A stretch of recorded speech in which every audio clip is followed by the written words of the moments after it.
a mí programarla de alguna manera y construir, utilizarla para lo que quiera.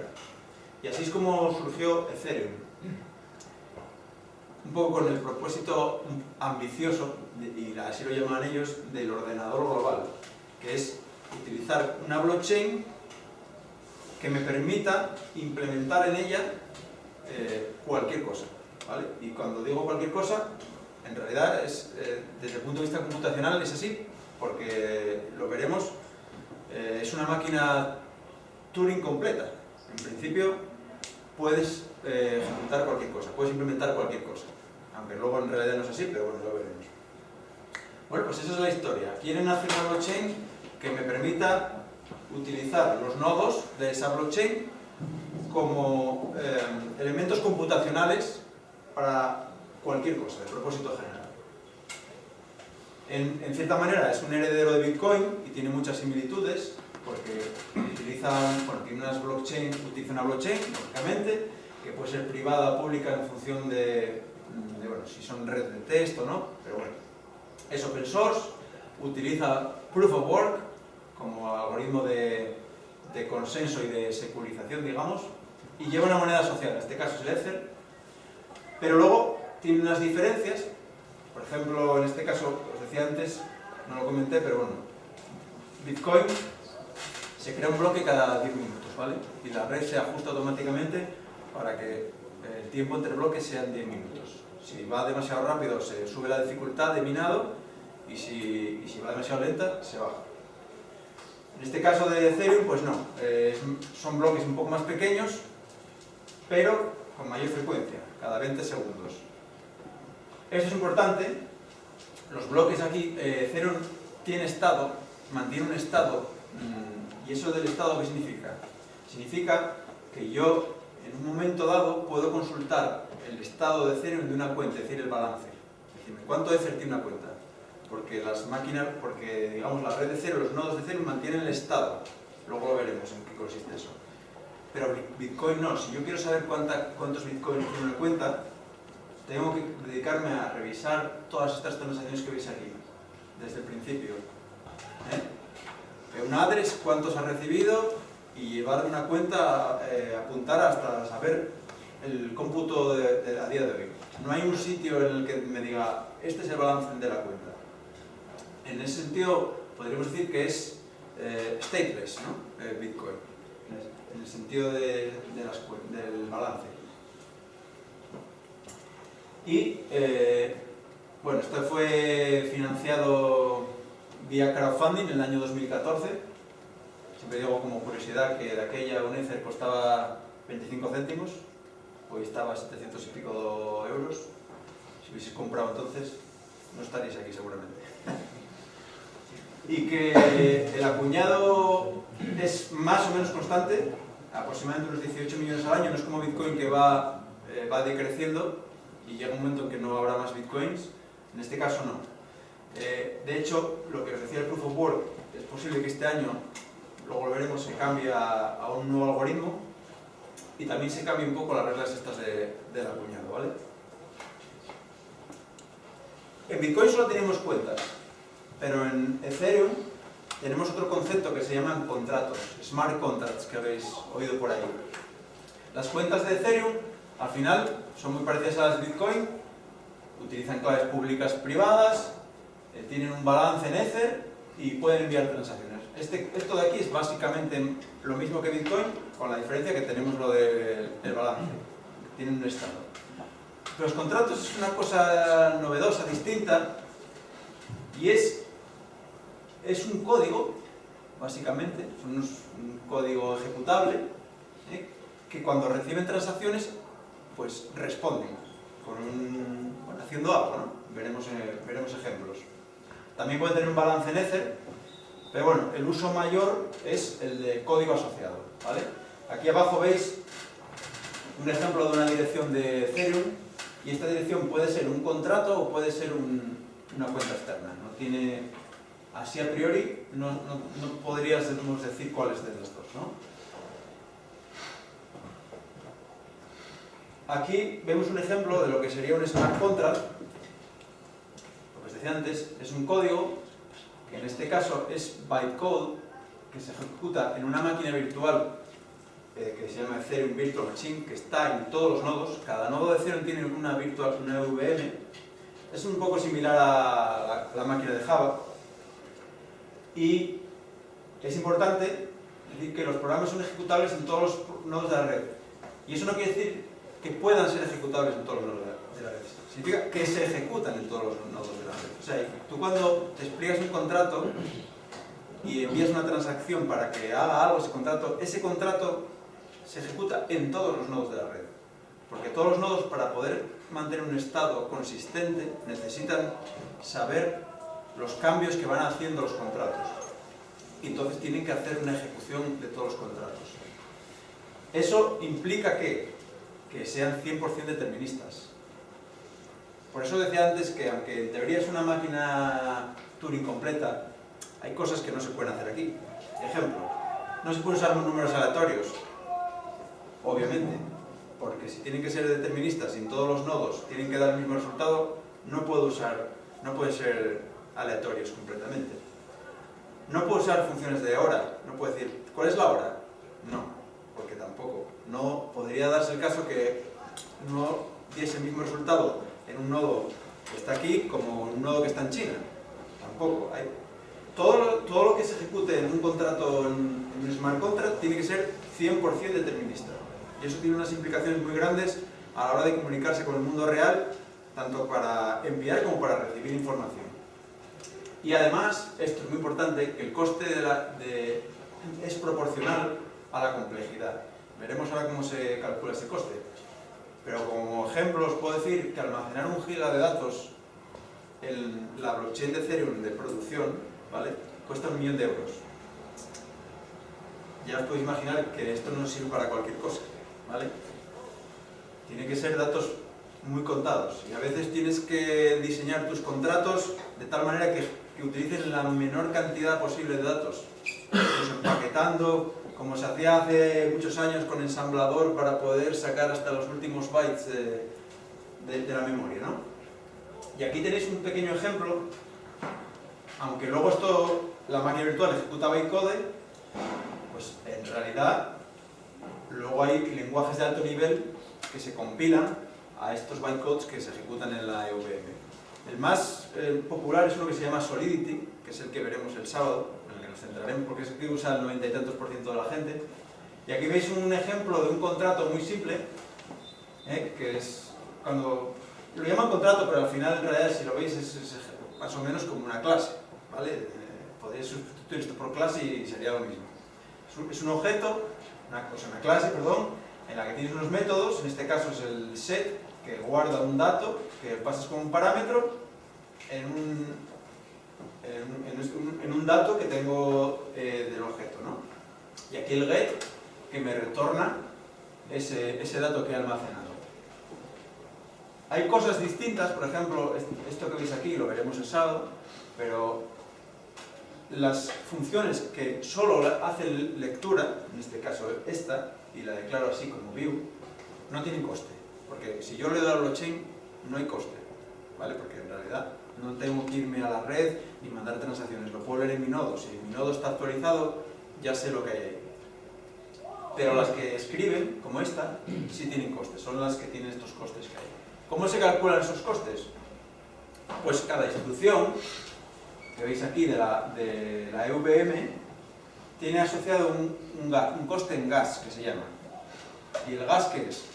Bueno, pues es una medida un poco de la complejidad de cada operación. De tal manera que al final la suma de las operaciones que yo haga en mi programa, en mi contrato, me dará el coste real de ese contrato, de la ejecución de ese contrato. Que el gas, al final, multiplicado por el precio del gas varía. De hecho, aquí tengo una página en la que podemos ver más o menos. Varía en función de la demanda, del número de transacciones que hay en la red, de lo que los mineros están dispuestos a pagar o no, a aceptar las transacciones. Aquí veis, por ejemplo, el precio estándar que hay hoy es este de aquí, es de 1 gigawave, ¿vale? Un wave son 10 a la menos 18 Ether, ¿vale? Esto es pues 1 gigawatt es lo que se está pagando hoy del gas price. Quiere decir que si tú ofreces más, va a ir más rápido tu transacción, pero si ofreces menos, corres el riesgo de que no entre. Aquí veis un histograma de los precios del gas, ¿vale? Y por los más populares. Vuelvo a la presentación. Bueno, y ese gas que vosotros estáis dispuestos a pagar con el gas price que especificáis cuando mandáis la transacción, multiplicado por el total de todas las operaciones, nos da un precio en Ether, ¿vale? Y ese precio en Ether, ¿a quién se lo pagáis? A los mineros. A lo que os decía antes, los fees que os decía antes de Bitcoin, pues esto es lo mismo. Estás pagando a los que minan, a los que crean esos bloques, les estás pagando compensando por su tiempo, computacionalmente hablando, ¿no? Y por la labor que hacen de securizar la blockchain. En realidad, bueno, cuando tú lanzas una transacción tienes que provisionar por adelantado el gas, ¿no? Si te pasaste, no pasa nada, se te devuelve. Pero si te quedas corto, lo has perdido. Entonces tú tienes que hacer un cálculo aproximado de lo que va a costar tu operación. Y si dices, bueno, pues va a costar 100.000, pues bueno, me voy a mandar 1.000.000, no pasa nada. Tú haces un prepago y luego, si lo que no se consuma, se te devuelve. Pero eso es importante, porque si te quedas corto, lo has perdido todo.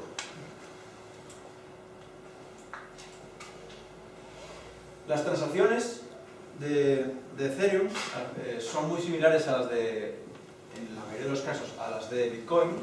Aquí veis arriba, este es una transacción estándar de Ether, con la diferencia eso, del concepto que os comentaba del gas, del precio del gas que estás dispuesto a pagar por esa transacción y del gas que vas a provisionar, ¿vale?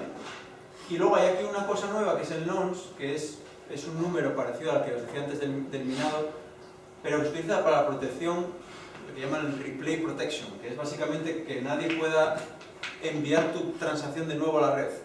Porque si yo no tuviese esto, podría alguien coger y volver a una transacción que yo voy a cambiar, copiar y pegar.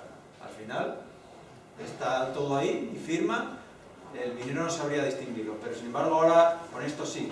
Esto es un número que se va incrementando de tal manera que las firmas y el hash de las transacciones va variando. Aunque yo quiera mandar la misma transacción ya no puedo porque ya no coincide. Si yo he mandado una con el nonce 7, la siguiente tiene que ir con el 8. Si va con el 7, me lo van a rechazar. Precisamente gracias a lo que os decía antes de que hay un estado.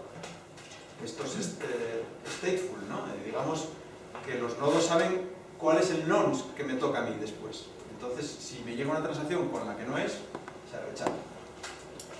Y estas son transacciones de contratos en las que veis que van asociado código cuando creo un contrato. Aquí básicamente es el bytecode de ese contrato, el binario. O cuando mando una transacción a un contrato, básicamente hay un campo data en el que yo le paso los parámetros, por decirlo. En la función que veíais antes, cuando yo quiero guardar un número, pues aquí voy enviando los parámetros a las funciones, básicamente. En esta página que veis aquí está muy bien, podéis ir viendo las transacciones realmente en tiempo real prácticamente y las de verdad. Mira, voy a entrar en el último bloque, este de aquí, y aquí veo que este bloque tiene 65 transacciones. Vamos a entrar en una cualquiera, en esta misma, y aquí vamos a ver un poco lo que os decía. Aquí, bueno, veis los datos, el timestamp, de qué dirección a qué dirección iba, lo que han transferido, esto es una transacción de dinero, el gas, en este caso las transacciones de dinero siempre cuestan 21.000, por eso tiene impuesto 21.000. En este caso, el gas price que está dispuesto a pagar, ¿vale? Y lo que costó al final, ¿vale? El nonce de la transacción, y en este caso no lleva datos porque no procede, es un envío de dinero, no necesita, pero si fuese un contrato, no sé si tenemos aquí algún contrato, a ver rápidamente, sí, mira, aquí, ¿os sonarán los CryptoKitties? ¿Alguno? una aplicación muy famosa que hubo hace un mes y pico, en el que había unos gatos ahí que se hacían operaciones, se vendían y se compraban gatos. Bueno, pues esta es una transacción de una llamada al contrato de los CryptoKitties, y aquí veis el campo data, donde lleva la función en la que se llama la función cancel auction, que es la cancelar una subasta de un gatito de estos, con unos parámetros. En este caso debe ser yo creo que el identificador sí, debe ser el identificador de la transacción. Bueno, nos pone el parámetro, el token, básicamente. Esta página está muy bien, si tenéis interés, se usa mucho para poder ver realmente las transacciones en directo, ¿no? Y cómo son en realidad. Vale, antes os decía eso, que en Ethereum hay un estado actual, es stateful, ¿no? Entonces, se utiliza, no sé si sonará, un árbol Merkle. En ese árbol Merkle se van almacenando en las hojas pues los datos, y luego en cada una de las ramas y las subramas se va propagando hacia arriba el hash de todo lo que hay por debajo, de tal manera que al final en las transacciones también se incluye, en los bloques, perdón, en las transacciones, se incluye el hash del tronco. Se van propagando los hashes desde abajo, de tal manera que cualquier modificación, cualquier dato que se corrompa voluntaria o involuntariamente, se va a detectar porque no va a coincidir el hash del cálculo que has hecho con el hash que tenías aquí almacenado. Entonces, esto es muy importante porque esto es lo que permite, el tener este árbol de estado, permite que los nodos puedan responder de una manera rápida a casos como el estado de las cuentas con su balance, casos como cuando tú consultas en un contrato, como el que os puse yo antes, cuál es el valor de un número, de los CryptoKitties, quién es el propietario de un gatito de esos, porque si no tuvieses el árbol de estado, si no hubiese un estado actual de la blockchain, tendrías que recorrerte, como pasa en Bitcoin, la blockchain desde el principio de los tiempos hasta ahora para saber realmente cuál es el resultado o el balance de una de las cuentas, o el resultado de una operación, o cómo está una variable. Entonces, el mantener este árbol de estado actualizado es la labor de los nodos. Es podable porque hay algunas de las ramas que llega un momento que no se invalidan, pues porque se ha cancelado un contrato, se ha destruido el contrato, entonces ya no hace falta, y de hecho es una de las cosas que está trabajando ahora porque esto crece de una manera bastante grande y ocupa muchos gigas en el disco duro y por eso tarda mucho en sincronizar. Hay gente que tiene ordenador horas y horas o días, y es porque está el ordenador generando el árbol de estado. Tiene que hacer un replay de todas las transacciones desde el principio e ir viendo cómo va evolucionando el árbol de estado para llegar al punto actual y que tenerlo consistente con la red. Los nodos. En la red de Ethereum hay distintos tipos de nodos. Tienes los nodos Bootstrap, que son los que te mandan un listado del resto de los nodos, como aquellos servidores de Mule, ¿no? Que te mandan un listado de otros nodos. Tenemos nodos completos, que hacen lo que os decía antes, mantener una copia del árbol de estado actual con toda la blockchain, el historial de la blockchain desde el principio. Nodos ligeros, que ahora veremos lo que son, y los mineros, ¿vale? Más o menos, en un momento dado, varía un poco en función de la carga, o sea, de si hay alguna ICO pendiente, o bueno, de la hora, etc., ¿no? Pero siempre suele haber unos 30 a 40.000 nodos de Ethereum activos en cualquier momento. Y los nodos completos que os decía, tienen que ser ordenadores potentes, relativamente potentes, porque tienen que hacer todas esas operaciones que os digo desde el principio de los tiempos, ejecutar todas las transacciones. Y ejecutar las transacciones significa ejecutar todos los contratos, todas las funciones de todos los contratos que la gente ha solicitado. O sea, ya veis que es un esfuerzo computacional bastante grande. Es la única manera de mantener el árbol de estado actual. Entonces, no tiene sentido utilizar ordenadores que tengan poca potencia.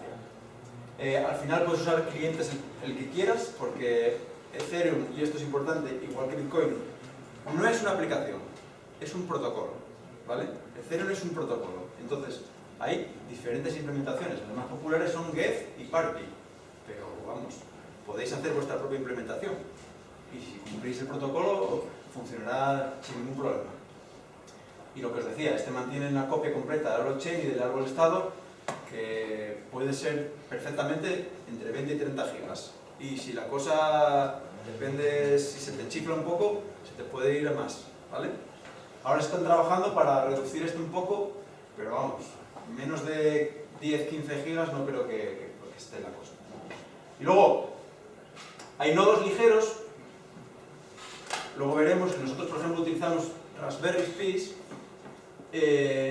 Claro, estos no dan de sí para tener un nodo completo. Yo he hecho la prueba, un día me puse ahí a sincronizar y cuando llevaba ya unos cuantos días, mirando el número de bloques que llevaba, eché cálculos y dije, bueno, esto va a tardar 3 semanas en sincronizar. Pero claro, cuando acabe de esas 3 semanas tendrá que volver a las 3 semanas que no hizo.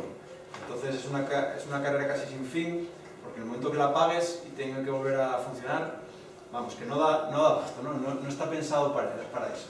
Entonces estos nodos ligeros lo que pueden hacer es no mantener una copia de la blockchain completa, sino solo las cabeceras, para poder comprobar los hashes si necesita comprobar el hash de alguna de las ramas del árbol, y luego pide a los nodos completos que les dé trozos de ese árbol. Dame un trozo del árbol de estado, que es el que necesito yo para ejecutar lo que sea, ¿no? Una función de un contrato o comprobar un balance en una cuenta, lo que raye. Pero él, cuando le llega ese trozo del árbol, como tiene las cabeceras, puede comprobar lo que os decía, que los hashes realmente cuadran en esa rama del árbol mercado. Y con esto diréis, bueno, ¿y ahora qué puedo hacer con esto? Bueno, pues con todo este rollo de los contratos, lo que se pueden hacer son lo que se llaman las aplicaciones descentralizadas. Habréis oído hablar por ahí, dApps, que no son más que aplicaciones que tienen dos partes diferenciadas. Por un lado, una parte front-end, que normalmente suele ser HTML y JavaScript, y que mediante una API se comunica con la blockchain. Y utiliza, digamos, la blockchain como capa de datos, como backend, por decirlo de alguna manera, ¿no? Sin embargo, claro, no funciona directamente en un navegador. Son aplicaciones web, pero si lo ejecutáis en un Firefox o en un Chrome, no os va a funcionar. Necesitáis, pues, o bien un navegador especial, que es el Mist, o bien una extensión. La más común es una que se llama MetaMask, que es un plugin de Chrome, bueno, también lo hay para Firefox, que hace, hace la capa de conexión entre el HTML y el JavaScript y la blockchain, y un nodo de cero. ¿Vale? Una de las dApps más comunes es lo que llaman el Ethereum Wallet, que te permite gestionar los contratos y las cuentas, típicamente pues, para enviar dinero, ¿no? Para enviar Ether entre distintos usuarios de la red. Hay otras versiones de las wallets, porque como os digo, esto es un protocolo, al final, mientras te adhieras a él, puedes hacer esta es una de las más populares, el Parity, el MyEtherWallet, bueno, ahora me parece que se llama MyCrypto o MyEtherCrypto, el Jax, que es una para móviles. Y otra cosa más de las más populares en Ethereum que lo habréis oído son los tokens. Y habréis oído hablar también de las ICOs, ¿no? Estas empresas que se financian lanzando sus propios tokens. Están muy de moda. Pues los tokens, que parece que es una criptomoneda, que hay un montaje ahí muy grande, no es más que un contrato. Es un contrato en Ethereum con unas funciones estándar, un estándar que se llama el ERC20, que es básicamente es un contrato con unos métodos, con unos nombres concretos, con unos parámetros y que retornan unos valores concretos también. Al adherirte a este estándar, como el protocolo de Ethereum, cualquiera de estos wallets puede acceder a esos tokens y hacer operaciones con ellos, enviarlos, sacar el balance, etc. Y a día de hoy yo creo que es lo que llaman la killer app de Ethereum, es la que más se está utilizando. Digamos que los contratos, el 90% de los contratos que hay desplegados en la red de Ethereum son de este tipo, de la RC20. Y ahora os voy a enseñar un caso que tenemos nosotros hecho TIC, que es, nosotros pensábamos en hacer una aplicación en la blockchain, pero que no fuese la típica de los tokens, ¿no? Algo que fuese un poco más allá.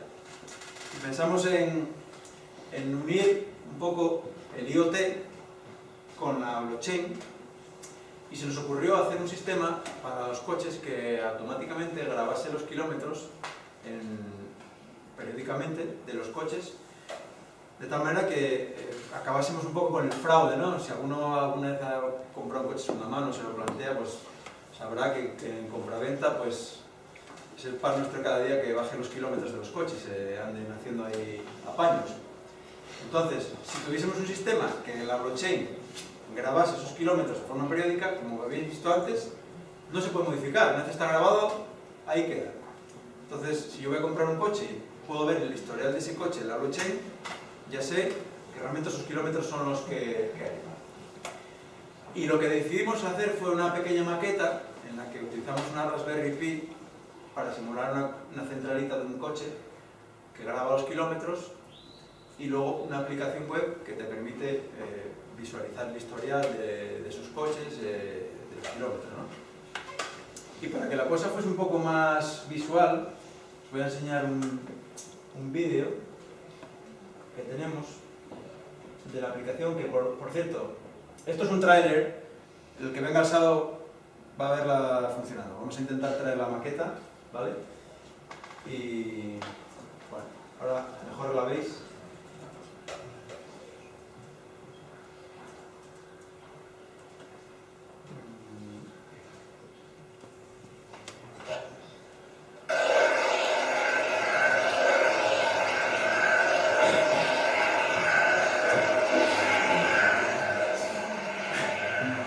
Esto que veis ahí es un Scalextric, pero que graba en unos sensores que cada vez que pasan por aquí los coches, la Raspberry Pi que veis aquí, la centralita del coche, graba kilómetros en la blockchain.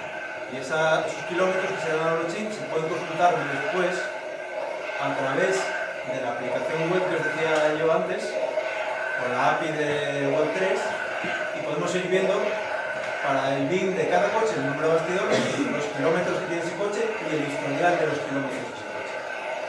De forma totalmente autónoma, sin intervención de ningún usuario. Bueno, lo dicho, el que venga al sábado podrá verla en vivo.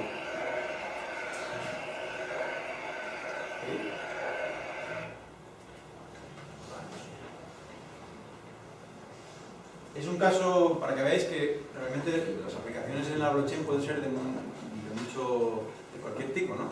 No tienen por qué estar circunscritas a ICOs, tokens y cosas relacionadas con las criptomonedas. Se puede grabar cualquier cosa y se puede interactuar con elementos externos, aunque tiene sus cosillas, como os decía antes, pero bueno, es posible.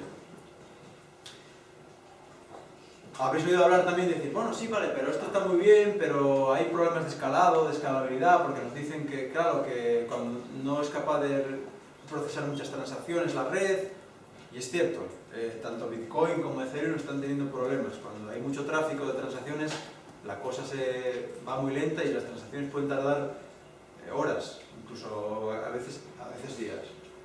¿Y por qué sucede esto? Sucede porque lo que se define en el mundo de la blockchain como el trilema de la escalabilidad, ¿vale?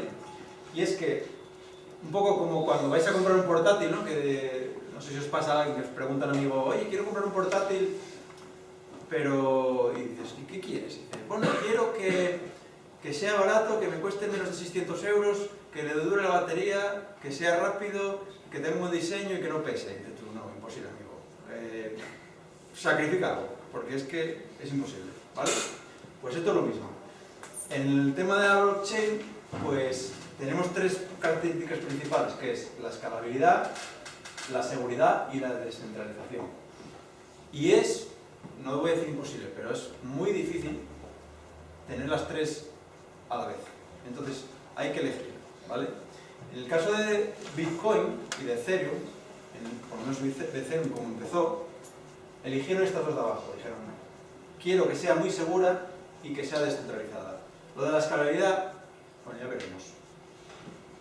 Ahora está surgiendo este problema de la escalabilidad. Entonces ahora se están proponiendo nuevos cambios, nuevas arquitecturas que permitan, sin sacrificar, sobre todo, mucha descentralización, que es lo que suele pasar, porque nadie quiere sacrificar la seguridad, pues llegar a un equilibrio en el que podamos escalar esto para que funcione. Por poner un ejemplo, la red de Ethereum es capaz de procesar unas 10-12 transacciones por segundo, de media.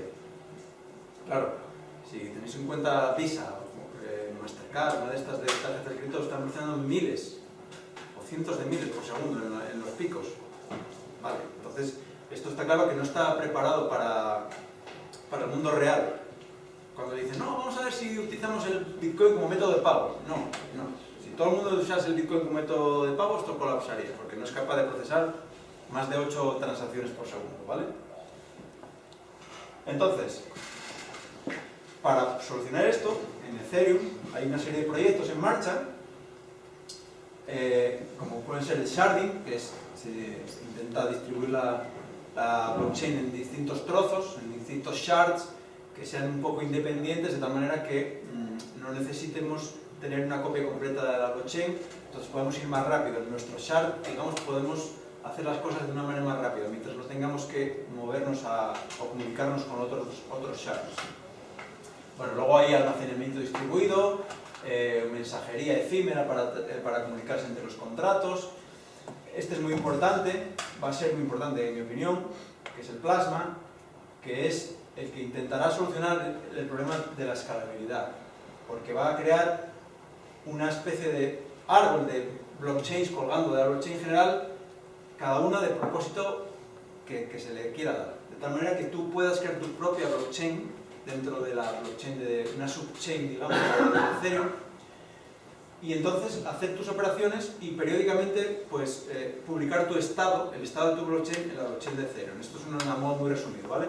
Pero lo que intenta es descargar un poco la carga de todas las transacciones, que no sean las transacciones todas en la blockchain general, en la de producción, en la mainnet, sino que muchas no hace falta que se hagan, se pueden hacer en las sidechains y periódicamente pues simplemente publicar el estado.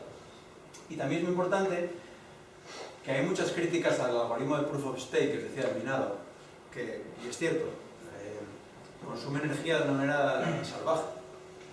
Hasta hace poco salía una estadística que decía que la red de Bitcoin consumía tanta energía como Dinamarca, en todo el país. O sea, claro, es un problema medioambiental bastante grande y que va a ir creciendo, porque la dificultad crece. Y cuanto más gente lo use, más difícil es minar. Y más hardware hay que tirarle ahí al problema. Más superordenadores y más va a costar. Entonces, lo que se propone en Ethereum es cambiar el algoritmo de consenso a una que se llama Proof of Stake, que es, en lugar de hacer esos cálculos, lo que va a hacer va a ser un consenso basado en la gente que está comprometida con la plataforma y está dispuesta a ejercer de validador, poniendo sus fondos, digamos, a disposición o jugándose su dinero, en pocas palabras, ¿no? Él dice, yo me ofrezco como voluntario para validar y para que veáis mi buena fe, ahí van mis 100 Ether o 1000 Ether y si hago alguna cosa rara, me los quitáis. Esto será automático, ¿vale? Serán unos contratos que manejarán todo este protocolo con unas reglas, digamos, unas leyes en el que si tú haces alguna cosa que no debes, te puedes quedar sin dinero, ¿vale? En contrapartida, por ser validador, ganarás. Igual que a los mineros se les daba dinero, se les daba una recompensa, a los que hagan la validación en el Proof of Stake se les dará también una compensación. Y esta es la última, que nos gusta poner esta diapo, que es digamos, el flowchart de cuándo usar blockchain y cuándo no usar blockchain. A modo de ejemplo, en nuestra aplicación que os enseñaba antes de los kilómetros, de grados kilómetros, tiene sentido meterla en una blockchain pública. ¿Por qué? Pues que si seguimos el flowchart de aquí, ¿necesitamos una base de datos? Bueno, sí, necesitamos grados kilómetros. Muy bien. ¿Necesitamos acceso compartido para la escritura? Bueno, sí, porque puede haber varios usuarios grabando los kilómetros de sus coches. Bien. ¿Los que escriben son conocidos entre sí y de confianza? No, porque cada uno de nuestros coches no tiene por qué conocer al resto, ni fiarse para nada. ¿Necesitamos una tercera parte de confianza? ¿Un regulador? No es que no lo necesitemos, es que no lo queremos, ¿vale? Porque precisamente esto es la lógica de la belleza, entre comillas, de estas aplicaciones, no tener una entidad reguladora. ¿Vale? ¿Queremos controlar la funcionalidad? No, porque las reglas están claras. Tenemos ahí la aplicación, todo el mundo sabe cómo funciona, no hay que cambiar nada. Y luego las transacciones, ¿queremos que sean privadas? No, todo lo contrario. Esta aplicación queremos que sea transparente. Ese es su origen, su razón de ser. Entonces, vemos que sí tiene sentido utilizar la blockchain pública. Ya veis que en muchos casos no tiene sentido ni siquiera usar blockchain. O sea, si no voy a grabar datos, ¿para qué voy a usar la blockchain, no? O si tengo unos datos compartidos con mi hermano y nos fiamos el uno del otro, ¿para qué queremos una blockchain? Pero, por ejemplo, estos casos son más peliagudos, por ejemplo, los bancos, pues a lo mejor sí quieren usar blockchains, pero por ley, la ley les obliga en un momento dado, si cambia la ley, el gobierno declara ilegal una cosa, poder bloquear ciertas funcionalidades. Entonces esos bancos, como sucede ahora, hay alguna red que habréis oído hablar, por ejemplo, Lastria, hay un consorcio que hay de bancos y de grandes empresas, pues ellos sí quieren tener ese control del poder en un momento dado, pues, o bien limitar el acceso o bien cambiar la funcionalidad unilateralmente. Bueno, pues entonces ellos usan blockchain privadas o blockchains híbridas, que son, bueno, pues una parte privada, para ciertas cosas usan una privada y para otras cosas usan una pública. Y bueno, nada más, simplemente gracias. Si tenéis preguntas, bueno, antes que nada, aquí tenéis información, tenéis nuestro correo y tenemos un podcast que hemos empezado a hacer hace un poco tiempo, en el que vamos publicando, pues eso, cosas, hay información sobre blockchain, es todo sobre blockchain. ¿Preguntas? Yo tengo una. Dime. Sobre la aplicación que hicisteis, ¿tendría que usar gas para funcionar? Sí, claro. ¿Eso cuesta dinero? Claro. Entonces... Sí, pero mira, precisamente me preguntaban ayer lo mismo y hice el cálculo a precio, lo que visteis antes de la página que te ponía el precio. A precio de grabar los kilómetros, de una grabación de un kilómetro son unos 10 céntimos, no llega. Pero claro, esto está pensado para grabarlos una vez al mes, cada 3 meses. No necesito grabar los kilómetros cada día. De hecho, no quiero grabarlos cada día. Porque tampoco me interesa que la gente sepa que viajo los miércoles o los jueves o los fines de semana. Yo lo que quiero es que tener un historial de la evolución de mi coche a lo largo de los años. Y con grabar eso una vez al mes, o cada 3 meses incluso, vamos, que al final el coste anual van a ser, ¿qué? ¿1 euro, 2 euros? ¿Vale? Pero sí. Pues, era por saber cómo era el precio. Sí. Sí, bueno, si lo lleva integrado en el coche y si lo meten al precio del coche durante 20 años, pues bueno, sí sería... Mira, para contestar una cosa, para que te hagas una idea, cuando vas con la ITV, a pasar la ITV del coche, que si el coche es muy viejo la tienes que pasar todos los años, ¿ya? Pagas, no me acuerdo, ¿no? Lo que sea, 40 o 30 y pico euros, no me acuerdo cómo está la tarifa, depende de la ITV, ¿no? De todo eso que pagas a la ITV, 4,5 euros son para que la ITV guarde tus kilómetros en la DGT. Son tasas oficiales que puedes consultar a la DGT, 4,5 euros. Cuesta grabar los servidores de la DGT. Sí, con eso tendrías para grabar aquí 4 años. Una al mes, más o menos. Y el coste ese sería porque estás usando la red de Ethereum, ¿no? Claro. Y si en vez de esa red utilizas una autoridad propia, que es lo que funciona, ¿no? Sí, es gratis. ¿Eso es lo mismo que lo del blockchain privado que decías ahora a los bancos? Correcto. De hecho, la demo que visteis ahí, ese vídeo, no estaba corriendo en la red de Ethereum de producción, estaba corriendo en una blockchain privada de desarrollo que tenemos en nuestros servidores. En ese caso, pagas el gas, el Ether igual, porque así está especificado en el protocolo y los nodos así operan, Pero como es tu red, el Ether lo creas, lo minas tú, ¿sabes? Pues minas lo que quieres. De hecho, si os fijáis en la aplicación, a ver si lo pasé por ahí.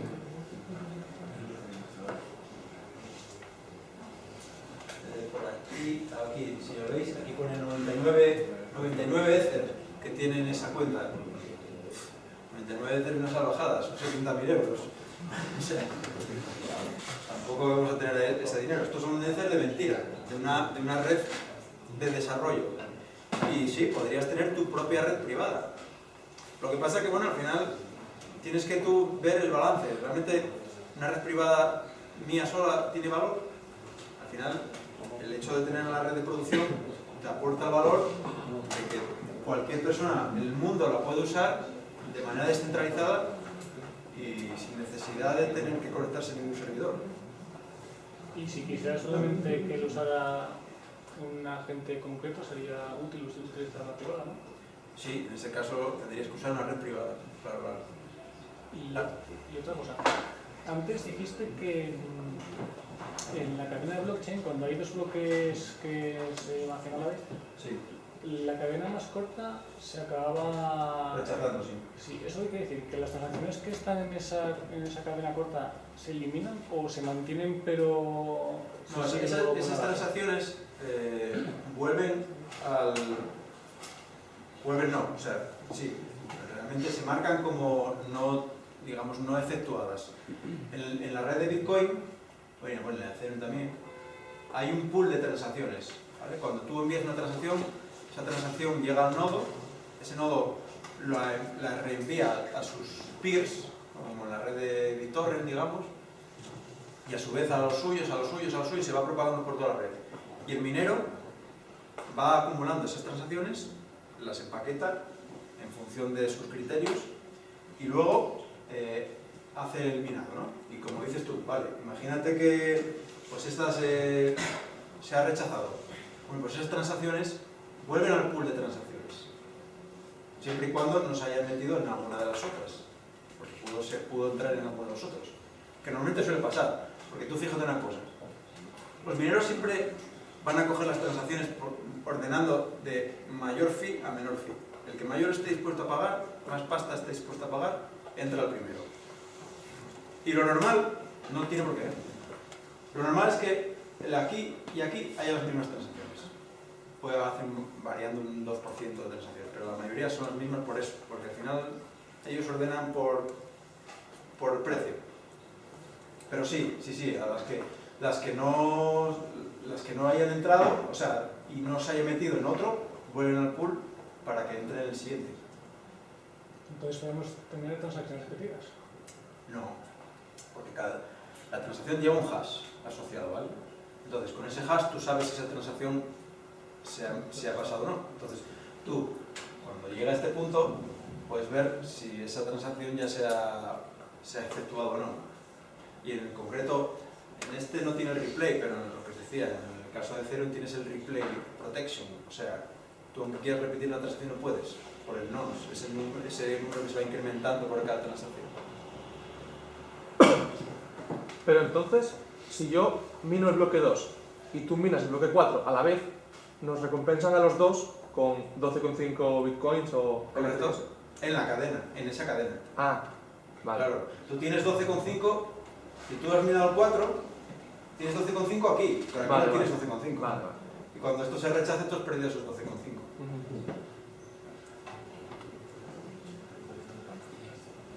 Cuando se dice que una criptomoneda tiene, por ejemplo, una financiación de 20 millones de euros, por ejemplo. La capitalización, dices, del mercado. Sí, la capitalización. Sí. Eso, o sea, ¿dónde se inyecta o qué se hace con ese dinero? ¿Cómo se usa? Eso ya entramos en rollos de economía. A ver, la capitalización de una moneda, lo podemos ver aquí en una página, no es más que el valor de la moneda, de la última transacción que hubo con esa moneda, del último intercambio de dinero, digamos, de esa moneda. A ver, un segundo. Multiplicado por el número de monedas que hay. Vamos a verlo aquí en un ejemplo. Esta es una página que está bien, que te da poniendo la capitalización de las monedas. Y por ejemplo, Ethereum te dice que la capitalización de Ethereum son... La capitalización de Ethereum son 91.000 millones de dólares, ¿vale? Que si lo haces la operación es multiplicar 97 millones de Ether que hay circulando por 940 dólares, que es el valor del Ether ahora. Esa es la capitalización. ¿Quiere decir que vale eso? No, porque eso es mentira, porque si tú ahora dijeses vamos a vender todo el Ether, no valdría 940 cada uno, se desplomaría, porque si no hay nadie que lo compre va a tirar cero, ¿vale? Pero es una medida que utilizan para saber un poco el valor, entre comillas, de las monedas. Pero ya te digo que es un poco una figura artificial en el sentido que simplemente es el número, o sea, el precio del último intercambio que hubo entre alguien que compraba y alguien que vendía, multiplicado por el número total de monedas. O sea, que tampoco habría una financiación inicial para meter dinero en el mercado. En estas como Ethereum o Bitcoin no, pero en otras que son tokens, por ejemplo EOS. EOS, que es una blockchain que se supone que se lanzará a lo largo de 2018. Eso que veis ahí es un token, no es una criptomoneda real. Esto es un token que os decía antes en la red Ethereum, en aquel RC20 es estándar. Eso es un token.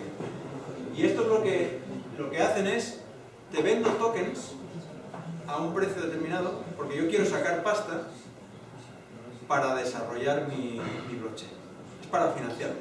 Es como una empresa, es una empresa que en lugar de ir a financiarse a un banco, lo que dice es, hace un crowdfunding, ni más ni menos. De hecho, la de EOS me parece que sigue abierta hasta junio. Entonces, cada día venden tokens a un precio al que esté ahora, 10,22.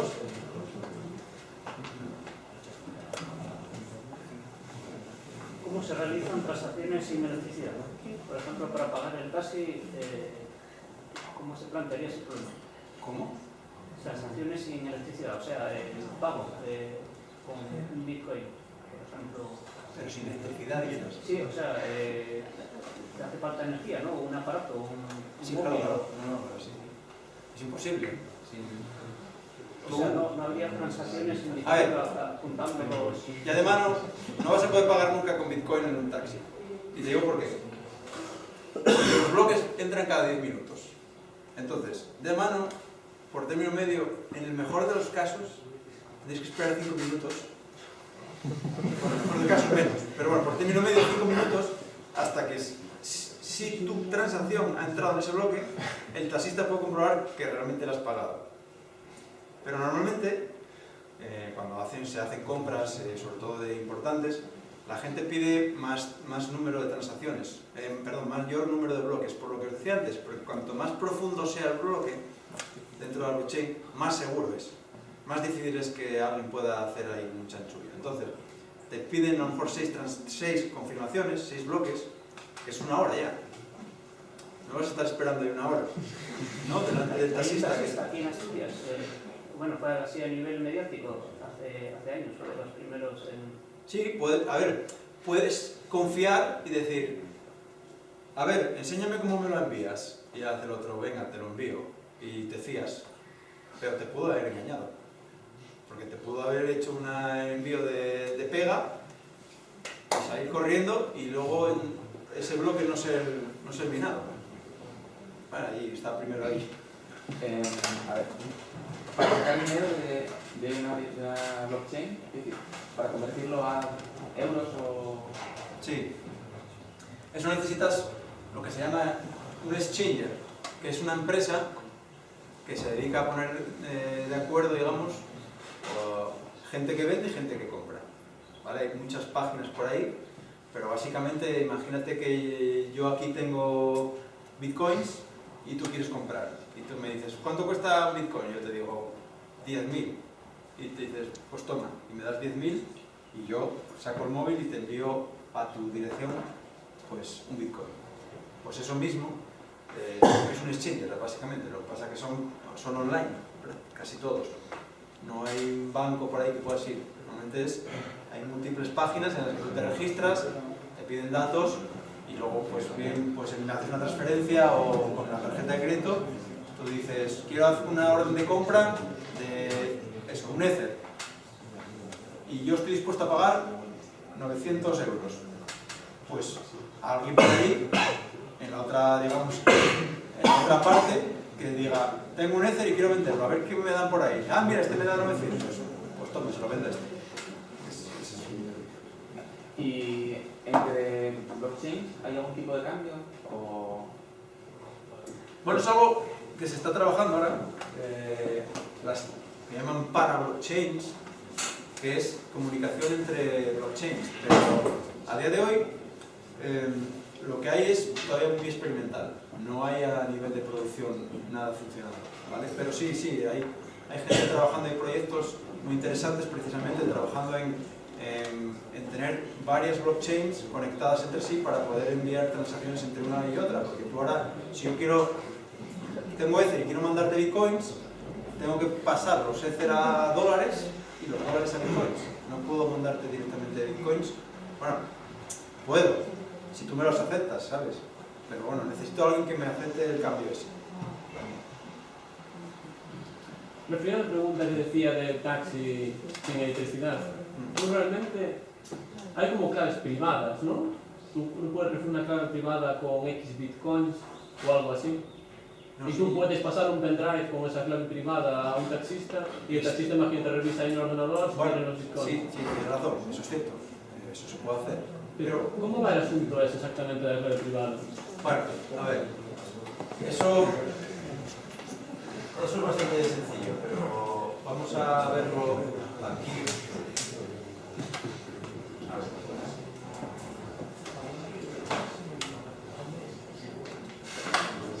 Bueno, en el caso, lo más simple de Ethereum, a ver, yo genero una clave privada, un par de clave pública privada, ¿vale? Poner de utilidad, el OpenSSL, por ejemplo. Coges el OpenSSL, usando el algoritmo de curva elíptica, generas un clave pública, clave privada. Muy bien. La clave pública, haciendo unas transformaciones, unos hashes, da lugar a un address, ¿vale? De Ethereum, pongamos. O de Bitcoin, da igual. Da lugar a una dirección. Entonces, tú puedes coger y me dices a mí, oye, envíame un Ether a esta dirección. Vale. Y yo te envío un Ether, desde un exchanger o desde mi wallet, de donde sea. Tú no has tocado el ordenador para nada, otro ordenador. Incluso puedes haber hecho offline, sin estar en internet, con el OpenSSL. Has generado ese clave pública y privada, has hecho el hash del address para conseguir el address, me lo has dado y yo he enviado a ese address. En la red de Ethereum, si vamos a ver las transacciones, hay una transacción mía enviando a ese address. Tú no has tocado la red todavía. Si tú quieres transferir ese Ether a otra persona, lo que tienes que hacer es crear una transacción firmada con tu clave privada, ¿vale? Enviando esos Ethers. Pero claro, solo lo puedes hacer si tienes esa clave privada que has generado tú, que a su vez da lugar a ese address, a partir de la clave pública, ¿vale? Entonces, eso que tú has dicho ahora mismo es lo que se llama cold wallet, ¿vale? Es una wallet que la tengo en frío porque realmente no ha tocado internet. Entonces la gente que es muy paranoica y no se fía de nada es lo que hace. En un ordenador offline hay gente que van hasta puntos ya de a lo mejor arranca en su casa con un live CD, ¿vale? Genera la clave en el live CD, sin disco duro el ordenador, sin conexión a la red y utiliza esa clave para que luego le envíe los fondos y esta clave privada nunca ha tocado internet porque no se fía de que se lo hayan robado. Pero bueno, es un caso extremo. Yo no me quedo claro del todo. Esa transacción, o sea, tú firmas como una transacción para que después otra persona la pueda... No, hombre, a ver, la transacción... A ver, una transacción no es más que un registro. Sí, no, entiendo eso. Vale, y esa transacción tiene que identificarla. Tiene que identificarla de alguna manera. Y la única manera que hay de identificarla es firmándola. No, sí, sí. Entonces, igual que firmas cuando estás enviando pues, un trámite con, yo qué sé, con la Seguridad Social o con quien sea, con tu certificado digital, con tu DNI electrónico, es lo mismo. El DNI electrónico, el certificado digital, lo que está es firmando esa transacción con tu clave privada, que solo la puedes tener tú. Y con el algoritmo de curva elíptica, cualquiera puede verificar que la firma que tú has generado proviene de tu address. Porque el algoritmo de curva elíptica, cuando tú le pasas la verificación, te da el address que la generó. No, yo esto sí lo entiendo. Entonces, ¿qué es lo que no? Me quiero explicar muy bien. A ver.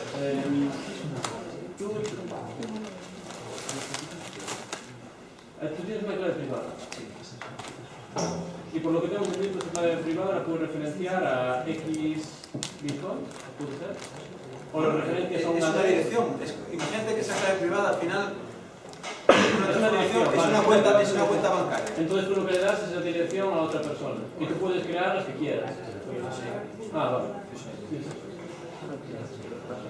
Pues que las O sea que tú puedes crear cuentas bancarias y tú en plan intercambias cuentas bancarias con tantos bitcoins, que es lo que hace realmente. Si quisieras hacerlo offline, quiero decir. Sí, podrías tener, en un día que te aburres, creas 1000 direcciones en 1000 USBs y cada uno con 0,1.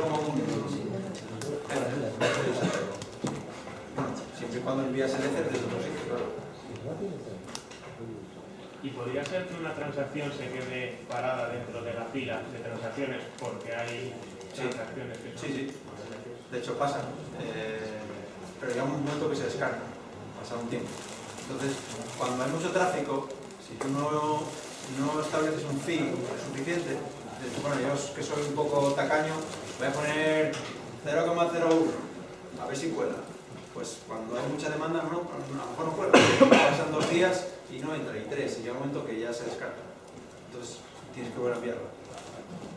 Hablando de antes de los brands que se pierden, ¿qué pasa con toda esa capacidad computacional que se esforzaron en los mineros?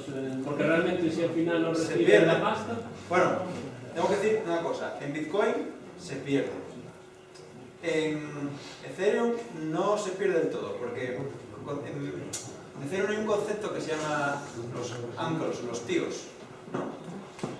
Y a la cadena principal se le premia con XEther y a los tíos se les premia con un poquitín, con la calderita, por decirlo de alguna manera, por reconocimiento, es decir, vale, sí, ya sé que has intentado minar, lo has minado, has intentado colaborar, mala suerte, pero bueno, venga, te damos algo.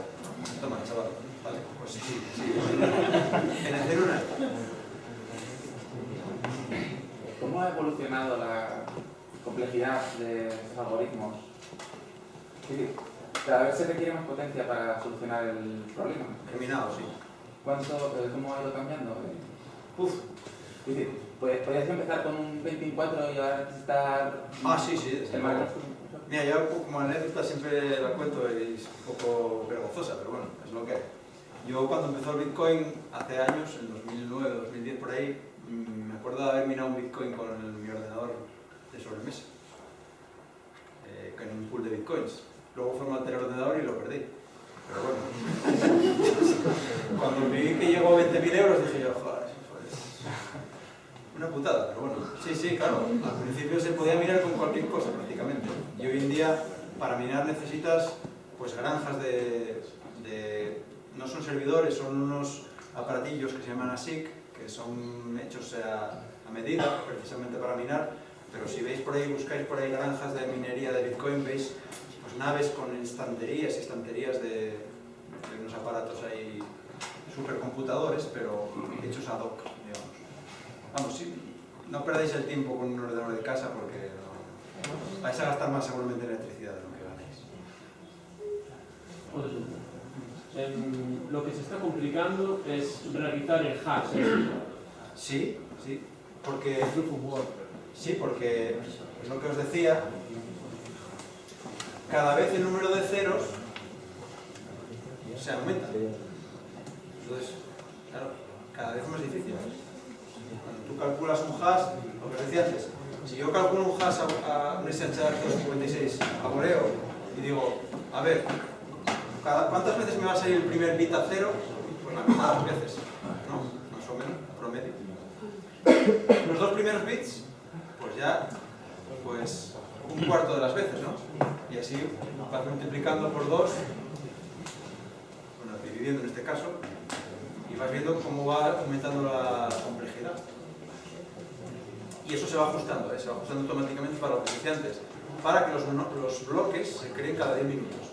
Pues por lo que sea, imaginaros la red, pues ahora mismo no entraron, la mitad de los mineros se largaron o apagaron los ordenadores, pues de repente, con la dificultad que había, ahora los bloques a lo mejor se van a minar cada 20 minutos, porque hay menos gente intentando minar.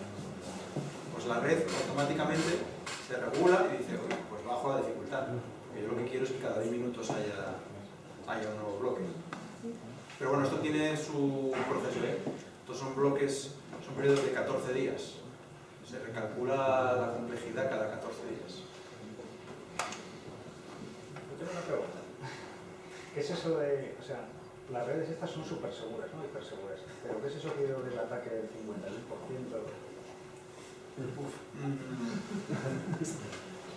No, el ataque del 51% no es más que lo que decía antes, en el ejemplo que os ponía, cuando yo intentaba modificar en aquella herramienta online y decía, voy a modificar el código, una transacción, la transacción del bloque número 3. Si yo tengo un mega superordenador que resulta que es el 90% de la capacidad computacional de la red, lo puedo hacer sin problemas.